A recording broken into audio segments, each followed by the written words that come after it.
पालघर जिल्ह्यातील घरफोडीच्या मालिकेचा छडा लावत डहाणू तालुक्यातील घोलवड पोलिसांनी मोठी कारवाई करत 7 घरफोडींचे गुन्हे उघडकीस आणले आहेत।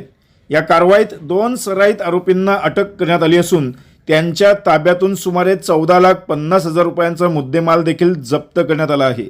या प्रकरणाची सुरुवात घोलवड येथील सतीश शरदचंद्र बर्वे वय वर्ष 74 यांनी दिलेल्या तक्रारीवरून झाली। 25 ते 26 मार्च 2026 दरम्यान अज्ञात चोरट्यांनी त्यांच्या बंद घराच्या खिडकीचे ग्रिल तोडून आत प्रवेश केला। घरातील कपाट फोडून सोन्या चांदीचे दागिने, नाणी आणि रोख रक्कम असा 1,99,000 रुपयांचा एवज चोरून नेला। या प्रकरणी घोलवड पोलिसांनी गुन्हा नोंदवून सतत घडणाऱ्या तालुक्यामध्ये घरफोडीच्या घटनांची गंभीर दखल घेत पालघरचे पोलीस अधीक्षक यतीश देशमुख यांच्या मार्गदर्शनाखाली विशेष पथकाची स्थापना करण्यात आली।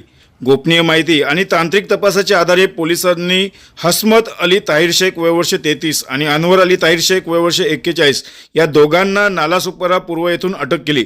दोघेही मूळचे उत्तर प्रदेशातील श्रावस्ती जिल्ह्यातील रहिवासी आहेत। ही कारवाई पोलीस अधीक्षक यतीश देशमुख, अपर पोलीस अधीक्षक विनायक नरळे आणि उपविभागीय पोलीस अधिकारी अंकिता कणसे यांच्या मार्गदर्शनाखाली पार पडली।